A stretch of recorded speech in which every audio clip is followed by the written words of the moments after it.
This mother tells a story that they had moved to Southern California in a very nice neighborhood. And her husband is away for work, and she's talking to him on the phone, and she gets off the phone. It's 10 o'clock at night, and they have a 4-year-old. And so she goes to check on the 4-year-old, and the 4-year-old is not in bed. So, of course, she panics because she thinks, what if he went to the pool? So she runs outside to the pool. He's not in the pool. So then she looks all around the house, and she can't find the 4-year-old. And she starts to panic. So she runs out the door thinking we might have gone outside. And she's outside, walking down the street and up the street, yelling for his name. Yelling his name. She's in this panic, crying out, and then she decides, I'm just going to check the house one more time. And what he had done is got up and then gone behind the couch and was sleeping behind the couch. So it was okay. But the next morning, she's doing her exercise, walking in the morning through the neighborhood, and she sees her neighbors. And her neighbor says, why were you crying out for your child late last night? And incredulously, she looks at her neighbors thinking, what kind of people hears a mother crying out at night and doesn't bother to do anything? That is just weird. Why wasn't your heart moved? And I just mentioned because we believe in community. Like I have to say, I love living in Idaho. I want to live and die in Idaho. And part of the reason why is that we do seem to believe in community. Two winters ago, I have a little car with little tiny wheels, like a hot rod. So it gets stuck in snow, which is no big deal. You can push it out. But I was in this neighborhood, and my car gets stuck in some snow, so no big deal. And U-Stick. I was just a couple yards away from U-Stick, and this truck pulls in, and it's filled with teenagers. And they said, yeah, we saw your car was stuck, so we'll give you a push. And they all jump out, pushed my car, got on the way, and I love living in Idaho. Like, they didn't have to turn off U-Stick, but they saw, and these were teenagers, not the most intellectually developed people. And they immediately turned off and started to push my car. It was probably like 10 years ago, but do you remember those fires that were going on in Eagle, the grass fires?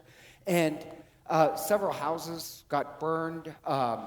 And one of our parishioners said it was so nice because this grass fire is coming towards his house and catches his daughter's car on fire. So it's not about the car, but the car is going to explode against the house.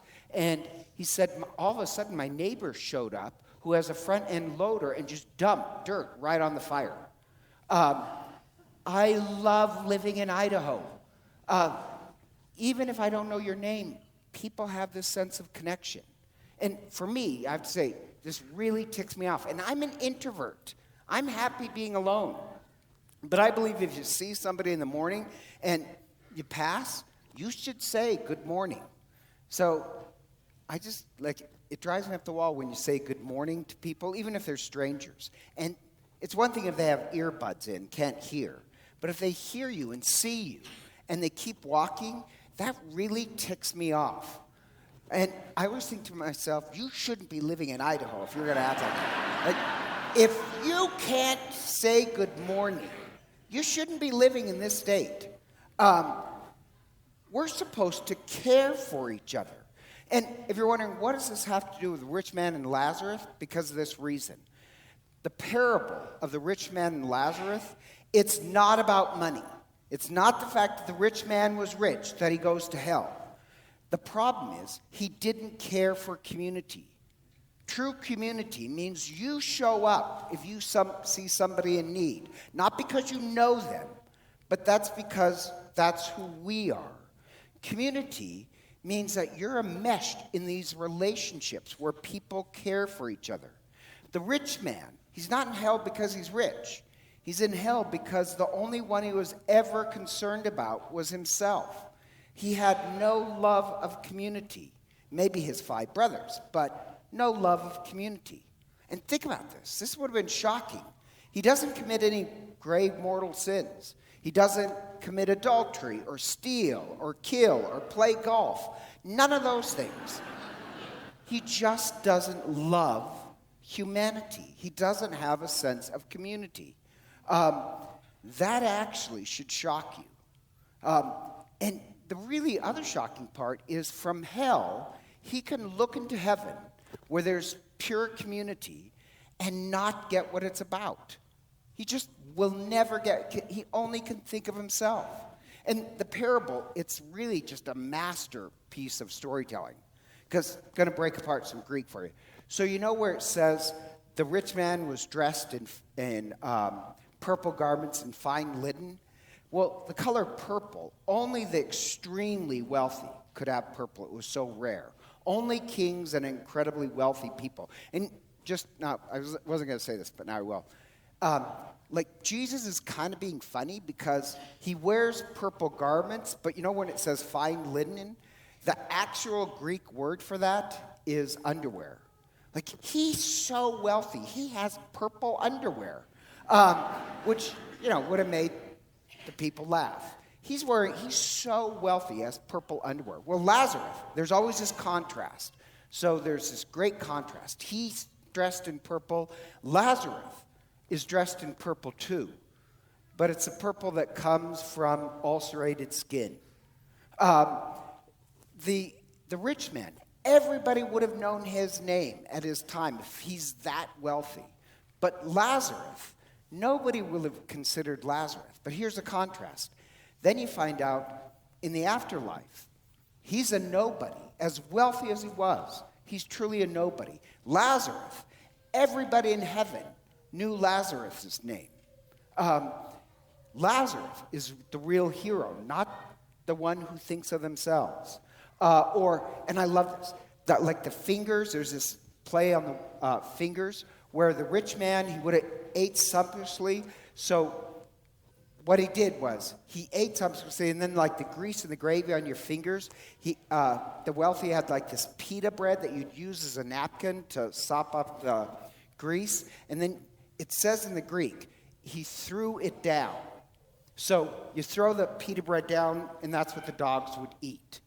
Lazarus is thrown down at the rich man's gate. Same word. And Lazarus would have longed for just the gravy that fell from his fingers. Lazarus could have survived on the pita bread. And yeah, you're going to have the contrast in the afterlife. In the afterlife, the rich man would long for what is dripping from Lazarus' finger. And the dogs don't have bread. The dogs have Lazarus. When they lick him, if the dogs are eating the pita bread and they're licking Lazarus, it's saying Lazarus is bread. He didn't receive any bread. Or just, I know this sounds strange, that word gate, if you're Jewish, you'd know what that means. Judges always made their pronouncements of judgment at the gate.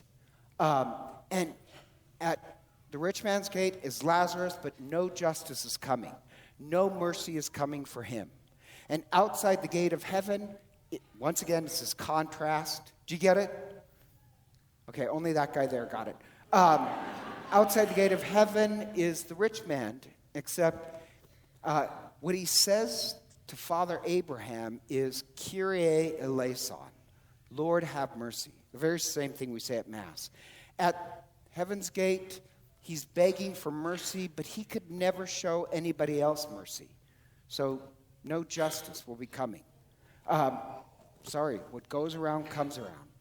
And it's this great play because he can see into heaven and not get what community's about. And he sees, I'm going to pick on you two, he sees Father Abraham and Lazarus has his head on the heart of Abraham. And if you're Jewish, this is a big deal.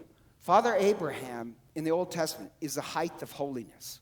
And the person who sits next to him, remember heaven is this great banquet, and the person who sits next to Abraham would be the holiest person. And his head on Abraham's heart. Abraham is the patron saint of hospitality. He welcomed the stranger. What it means is, Lazarus, he always practiced hospitality. That's why his head is on Abraham's heart. He's the holiest of human beings, even though nobody recognized him. The rich man practiced no hospitality. Lazarus is seated next to the patron saint of hospitality with his head on his heart. And the rich man, this is kind of shocking, he knows exactly who Lazarus is. And he doesn't talk to Lazarus. He talks to Father Abraham, who he's never met. And he says, Father Abraham, order Lazarus to dip his finger and cool my tongue. Even from hell, he's still treating Lazarus as a social underling. Lazarus is still his slave. Still doesn't get it. He doesn't talk to Lazarus. He talks to Abraham and orders Lazarus to serve him or serve his family, go to my brothers. He still doesn't see Lazarus' life as having any dignity. And Father Abraham doesn't chew him out. He still shows hospitality and says, calls the rich man my child. But it's just shocking. The rich man can look at community itself and still treat Lazarus with this sort of indifference. He's just incredibly selfish. And Abraham, you have to know a little bit about Hebrew. Abraham uses the word sa'ak, which is, I just love that word. It means here. But it means more than here. Every time the word sa'ak comes up, it means like the cry of the poor, that you can hear other people's pain. You would hear the mother screaming for a 4-year-old in the night. That's sa'ak. That means you can hear the cry of pain. And the twist is this. All during his life, he could never hear sa'ak. The rich man would never come out to help look for the toddler. And so, it does say this in the Bible. God says, if you cannot hear the sa'ak of others, then I will not hear your sa'ak when you cry out. So there's this whole twist. And then you have this strange thing about the chasm, which I love. Abraham says, between you and heaven, there's this huge chasm. Well, what is this chasm? Who built it? The rich man did. The chasm is the fact that he'll never understand. This is actually a very first century Jewish way of understanding the afterlife. You have heaven, and next, outside of heaven, is hell. But if heaven is true community, hell is just complete isolation. That if the only one you've ever cared for your entire life is just yourself, well, that will be your eternal reward. You will be just for and by yourself. And so the chasm is something the rich man built. There's no way Abraham and Lazarus can cross over to that way of thinking. That's the chasm. Anyhow, so hell is pictured as true community.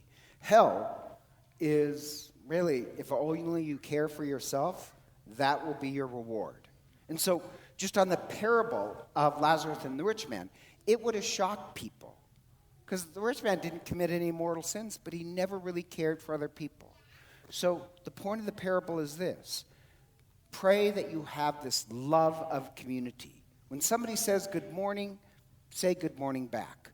Community is showing up for other people.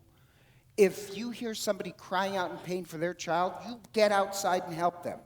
Pray that your heart is broken at the cry of other people in pain. Community is showing up. And I love this because community starts with this commitment. That's what the rich man could never do. Lazarus was always committed to other people. That's why he has his head on the heart of Abraham. And if heaven is true community, it's also saying God is pure community. We worship a God who is pure, loving relationship. So let's spend our life that way. It prepares us for heaven. And so together, let us stand and profess our faith.